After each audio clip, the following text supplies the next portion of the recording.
ನಮಸ್ಕಾರ ಗೆಳೆಯರೇ, ನಾನು ನಿಮ್ಮನ್ನು ಭೇಟಿಯಾಗುತ್ತಿರುವುದಕ್ಕೆ ನನಗೆ ಸಿಕ್ಕ ಸದವಕಾಶ.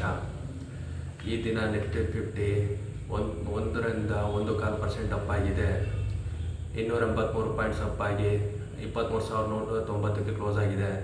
ಸೆನ್ಸೆಕ್ಸ್ 899 ಪಾಯಿಂಟ್ಸ್ ಅಪ್ ಆಗಿ 76,348ಕ್ಕೆ ಕ್ಲೋಸ್ ಆಗಿದೆ. ಬ್ಯಾಂಕ್ ನಿಫ್ಟಿ 360 ಪಾಯಿಂಟ್ ಅಪ್ ಆಗಿ 50,062ಕ್ಕೆ ಕ್ಲೋಸ್ ಆಗಿದೆ. ಹಾಗೂ ಚಿನ್ನ 22 ಕ್ಯಾರೆಟ್ 20 ರೂಪಾಯಿ ಹೆಚ್ಚಾಗಿದೆ. 24 ಕ್ಯಾರೆಟ್ 22 ರೂಪಾಯಿ ಹೆಚ್ಚಾಗಿದೆ. ಹಾಗೆ BSE ಸೆನ್ಸೆಕ್ಸಲ್ಲಿ 106 ಸ್ಟಾಕ್ಗಳು 52 ವೀಕ್ ಲೋ ಹಿಟ್ ಆಗಿದೆ.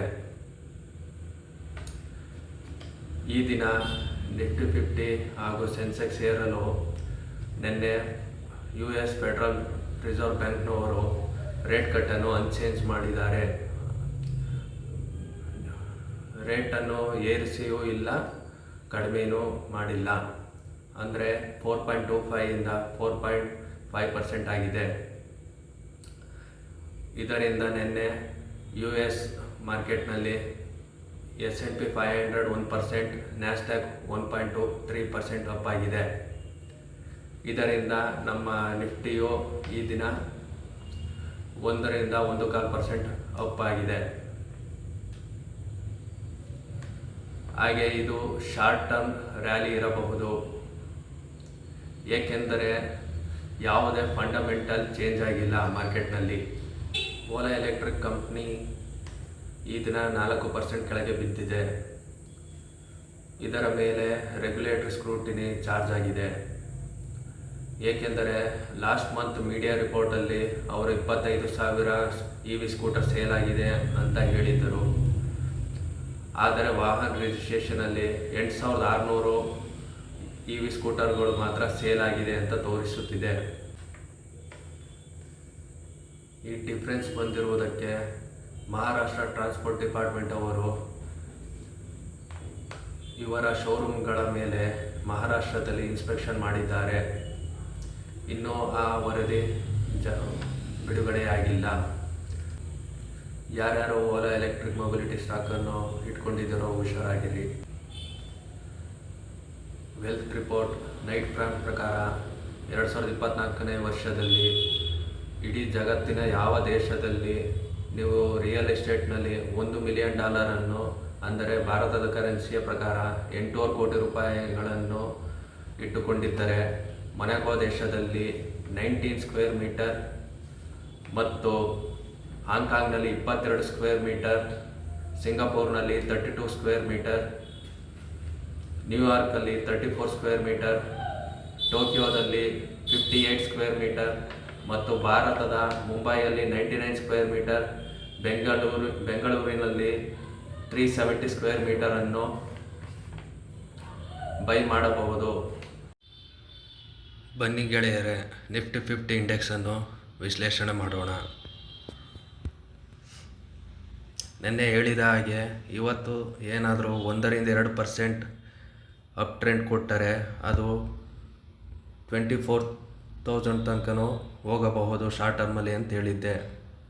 ಇವತ್ತು ಅದೇ ಥರ ಆಗಿದೆ, 1.25% ಅಪ್ಸೈಡ್ ಆಗಿದೆ. ಈಗ ನಿಯರ್ ಟರ್ಮ್ ಟಾರ್ಗೆಟ್ ಅಂದರೆ 23,800 ಗೆಳೆಯರೆ. ಇದನ್ನು ಬೀಟ್ ಮಾಡಿದರೆ 23,800 ಶಾರ್ಟ್ ಟರ್ಮಲ್ಲಿ 24,200 ತನಕ ಹೋಗಬಹುದು ಗೆಳೆಯರೆ. ಆದರೆ ಇದನ್ನು ಮೀರಿ ಹೋಗಬೇಕೆಂದರೆ ಮಾರ್ಕೆಟಲ್ಲಿ ಕಂಪನಿಗಳ ಫಂಡಮೆಂಟಲ್ ಚೆನ್ನಾಗಾಗಬೇಕು. ಈಗ ITC ಸ್ಟಾಕ್ನ ಬಗ್ಗೆ ಫಂಡಮೆಂಟಲನ್ನು ಅನಾಲಿಸಿಸ್ ಮಾಡೋಣ ಬನ್ನಿ. ITC ಕಂಪ್ನಿ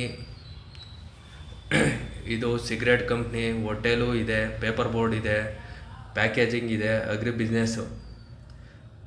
ಇನ್ನು ಹಾಗೆ IT ಕಂಪ್ನಿನೂ ITC ಕಂಪ್ನಿ ಒಳಗಡೆ ಇದೆ ಗೆಳೆಯರೆ. ಇದರಲ್ಲಿ ಹೋಟೆಲ್ ಕಂಪ್ನಿ ಮಾತ್ರ ಬೇರ್ಪಡೆಯಾಗಿದೆ ಲಾಸ್ಟ್ ಮಂತು. ಇದನ್ನು ನಾವು ಸಿಗರೇಟ್ ಕಂಪ್ನಿಗಿಂತ FMCG ಕಂಪ್ನಿ ಅಂದ್ಬಿಟ್ಟು ಇನ್ವೆಸ್ಟ್ ಮಾಡಿದರೆ ಫ್ಯೂಚರಲ್ಲಿ ಅಂದರೆ 10ರಿಂದ 15 ವರ್ಷಗಳಲ್ಲಿ ನಿಮಗೆ ಒಳ್ಳೆಯ ಬೆನಿಫಿಟ್ ಸಿಗಬಹುದು ಗೆಳೆಯರೆ. ITC ಕಂಪ್ನಿಯ ಮಾರ್ಕೆಟ್ ಶೇರ್ 5 ಲಕ್ಷ ಕೋಟಿ ಆಗಿದೆ ಗೆಳೆಯರೆ. ಹಾಗೆ ಕರೆಂಟ್ ಪ್ರೈಸ್ 404ರಲ್ಲಿದೆ. 52 ವೀಕ್ ಲೋ 378, ಹೈ 495. ಆದರೆ ಗೆಳೆಯರೆ ಇದು ಲಾಸ್ಟ್ ಇಯರ್ 534 ತನಕ ಹೋಗಿತ್ತು ಗೆಳೆಯರೆ. ಸ್ಟಾಕ್ PE 25 ಇದೆ. ROCE 37.28. ಹಾಗೆ ಡಿವಿಡೆಂಡ್ ಈಲ್ಡೇ ನಿಮಗೆ FD ಇಂಟ್ರೆಸ್ಟ್ ರೇಟ್ ಅಷ್ಟು ಬಂದ್ಬಿಡುತ್ತೆ ಗೆಳೆಯರೆ, 3.4% ಇದೆ. ಹಾಗೆ 1 ಇಯರ್ ರಿಟರ್ನು 20% ಡೌನ್ ಸೈಡ್ ಆಗಿದೆ ಗೆಳೆಯರೆ.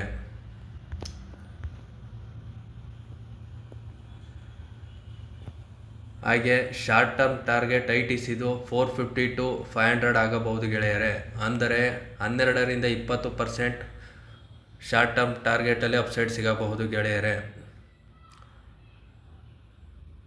ಹಾಗೆ ಲಾಸ್ಟ್ 6 ಮಂತ್ಸಲ್ಲಿ 20% ಕರೆಕ್ಷನ್ ಆಗಿದೆ ಗೆಳೆಯರೆ.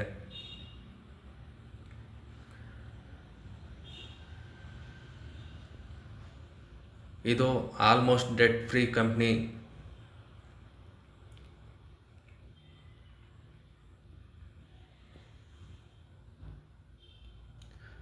ಹಾಗೆ ಇದರ quarter on quarter sales increase ಆಗ್ತಾನೇ ಇದೆ. 17,000 ಕೋಟಿಯಿಂದ 18,800 ಕೋಟಿವರೆಗೆ ತಲುಪಿದೆ. ಹಾಗೆ ನೆಟ್ ಪ್ರಾಫಿಟು 4,000 ಕೋಟಿಯಿಂದ 5,000 ಕೋಟಿ ಆಗಿದೆ. ಹಾಗೆ 10 ವರ್ಷದ ಹಿಂದೆ 31,000 ಕೋಟಿ ಸೇಲ್ಸ್ ಆಗಿತ್ತು, ಈಗ 75,000 ಕೋಟಿ ಸೇಲ್ಸ್ ಆಗಿದೆ. ನೆಟ್ ಪ್ರಾಫಿಟು ಅಷ್ಟೇ 7,700 ಕೋಟಿ ಇದ್ದಿದ್ದು 20,435 ಕೋಟಿ ಆಗಿದೆ. ಹಾಗೆ compound profit growth 9%, average 10 years. Stock price CAGR 7%. ಅಂದರೆ ಇದು ಇನ್ನೂ ಅಪ್ಸೈಡ್ ಹೋಗೋ ಸಂಭವ ಇದೆ. ಹಾಗೆ ರಿಟರ್ನ್ ಆನ್ ಈಕ್ವಿಟಿ ಫಂಟಾಸ್ಟಿಕ್ ಆಗಿದೆ, 25%, ಆವ್ರೇಜ್ 10 ಇಯರ್ಸ್. ಹಾಗೆ ಯಾವುದೇ ಒಂದು ಕಂಪ್ನಿಗೆ ಕ್ಯಾಶ್ ಫ್ಲೋ ಅನ್ನೋದು ಅತಿ ಮುಖ್ಯ.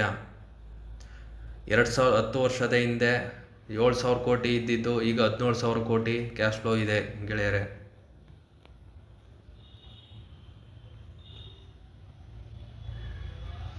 ಹಾಗೆ FIIಗಳು 12% ಇತ್ತು 2 ವರ್ಷದ ಹಿಂದೆ. ಹಾಗೆ ಡಿಸೆಂಬರ್ ಅಂದರೆ ಲಾಸ್ಟ್ ಇಯರ್ ಡಿಸೆಂಬರಲ್ಲಿ 40% ಇನ್ಕ್ರೀಸ್ ಆಗಿದೆ ಗೆಳೆಯರೆ 2 ವರ್ಷದಲ್ಲಿ. ಹಾಗೆ DIಗಳು 43% ಇದ್ದಿದ್ದು 45% ಆಗಿದೆ ಗೆಳೆಯರೆ. ಹಾಗೆ ಪಬ್ಲಿಕ್ ನಿಮ್ಮ ಹತ್ರ 14.88% ಇದೆ ಗೆಳೆಯರೆ.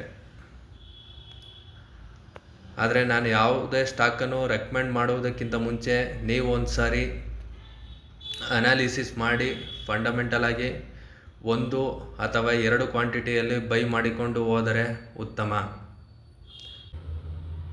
ಈ ವಿಡಿಯೋ ಇಷ್ಟವಾಗಿದ್ದರೆ ಲೈಕ್ ಕೊಡಿ ಮತ್ತು ಸಬ್ಸ್ಕ್ರೈಬ್ ಮಾಡೋದನ್ನು ಮರೆಯದಿರಿ. ಧನ್ಯವಾದ ಗೆಳೆಯರೆ.